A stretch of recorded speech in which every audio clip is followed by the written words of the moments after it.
इस वक्त की सबसे बड़ी खबर, झारखंड के पूर्व मुख्यमंत्री रघुवर दास एक बार फिर से बीजेपी में शामिल होंगे। उन्होंने उड़ीसा के राज्यपाल पद से इस्तीफा दे दिया है और ये माना जा रहा है कि कल देर शाम वो जमशेदपुर जाएंगे। आखिर उनके आने से बीजेपी को कितना फायदा होगा, क्योंकि ये माना जा रहा है कि प्रदेश की राजनीति में एक बार फिर से उनकी वापसी हो सकती है। इस वक्त तमाम मुद्दों को लेकर चर्चा करने के लिए हमारे साथ हमारे सहयोगी मदन मौजूद है। मदन से बातचीत करेंगे और मदन से जानेंगे कि एक बार फिर से रघुवर दास की एंट्री जो है वो झारखंड में होने वाली है। इससे पहले वो उड़ीसा के राज्यपाल थे, हालांकि वो मुख्यमंत्री भी रहे हैं झारखंड में 2014 से 2019 तक। तो क्या लगता है उनके आने से बीजेपी को कितना फायदा होगा? देखिए, सबसे जो महत्वपूर्ण जानकारी है कि रघुवर दास कल जब देर शाम उन्होंने राज्यपाल के पद से उड़ीसा में जब वो पद पर थे तो उन्होंने इस्तीफा दिया और उसके बाद राष्ट्रपति ने उनके इस्तीफे को स्वीकार किया। और अब जो जानकारी मिल रही है उसके हिसाब से कल वो 3 बजे के करीब शाम को जमशेदपुर लौटेंगे और फिर उसके बाद संभावना ये जताई जा रही है कि उससे पहले दिल्ली दौरे पर भी जा सकते हैं। जो बीजेपी के राष्ट्रीय अध्यक्ष हैं, गृह मंत्री हैं, प्रधानमंत्री हैं, उनसे मिलकर अपने आगे के राजनीतिक करियर की शुरुआत फिर से करने को लेकर के एक लंबा मंथन और चिंतन कर सकते हैं। तो ऐसे में जो जानकारी मिल रही है कि फिर से एक बार वो राजनीति में सक्रिय होने जा रहे हैं, तो फिर अब उन्हें एक बार बीजेपी की सदस्यता लेनी होगी। तो वो सदस्यता जो है, अब जो जानकारी निकल कर आई है, जो नेता झारखंड के बता रहे हैं, वो ये बता रहे हैं कि राजधानी रांची में ही वो सदस्यता ग्रहण करेंगे।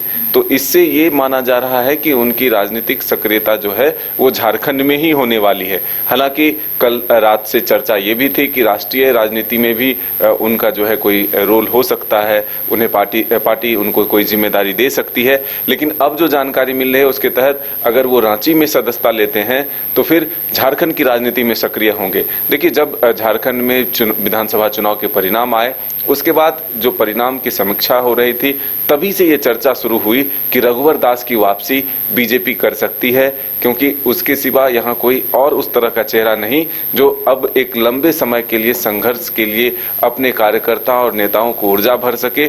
और जो परिणाम आए, एक्सपेरिमेंट हुआ कि जिस तरह से एक आदिवासी समाज के चेहरे को सामने ला करके या फिर नेताओं को ला करके जो एक बार सत्ता में वापसी की राह देख रही थी बीजेपी, उसमें असफलता हासिल हुई और हेमंत सोरेन की पार्टी और उनके जो गठबंधन के दल के लोग थे, उनके आंकड़े सीट के बढ़ गए। तो ऐसे में बीजेपी अब अपनी स्ट्रेटजी बदलने वाली है, ऐसा संभावना है। और इसी के तहत ये रघुवर दास की वापसी को भी माना जा रहा है। तो अब जो जानकारी मिल रही है कि रघुवर दास रांची में सदस्यता ले सकते हैं बीजेपी की, फिर से बीजेपी का कमान उन्हें संभालने को दिया जा सकता है।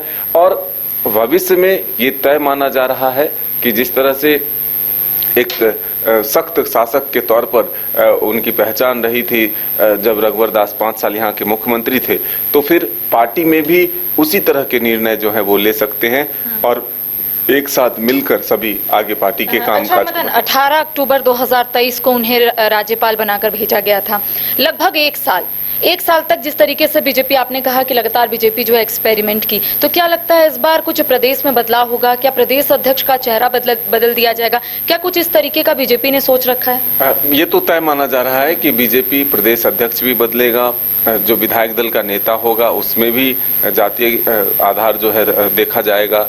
और फिर से एक बार जो अब गैर आदिवासी चेहरों पर जो है फोकस करते हुए, गैर आदिवासी वोटर्स पर फोकस करते हुए बीजेपी क्या अपनी स्ट्रेटजी बदलने वाली है, ये देखने वाली बात है। क्योंकि यही 2 फैसले जो है वो तय कर देंगे कि आखिर बीजेपी की अगली स्ट्रेटजी क्या है। क्योंकि जिस तरह से लोकसभा चुनाव के परिणाम को देखें, आप विधानसभा चुनाव के परिणाम को देखें, जो आरक्षित सीटें थी उसमें बीजेपी को सफलता नहीं मिली।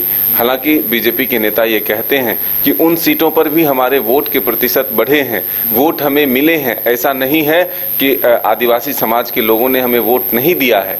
तो ऐसे में जो आंकड़े हैं सीटों के वो उनके पक्ष में नहीं होते हैं, लेकिन वोट प्रतिशत हमारे वहाँ भी बढ़े हैं। तो वो कैसे संभव हो, और जो एक अलग स्ट्रेटजी के साथ बीजेपी सामने आना चाहती है। तो अब वही देखना होगा कि ये 2 महत्वपूर्ण फैसले, एक तो नेता प्रतिपक्ष और दूसरा प्रदेश अध्यक्ष का चयन होगा, तो क्या इसमें एक बड़ी जिम्मेदारी जो है रघुवर दास को दिया जाए। दिया जा सकता है, इसका इंतजार है। तो देखिए, विधानसभा चुनाव में आपने देखा होगा कि बीजेपी को उतनी सीट नहीं मिल पाई, जिसके बाद बीजेपी लगातार रणनीति बना रही है और प्रदेश अध्यक्ष का चेहरा जो है वो बदल दिया जा सकता है। इसके साथ ही देखने वाली बात होगी कि आखिर रघुवर दास को कौन सी जिम्मेदारी जो है वो मिलती है। तमाम अपडेट हम अपने दर्शकों तक पहुंचाएंगे। फिलहाल हमें दे इजाजत, नमस्कार।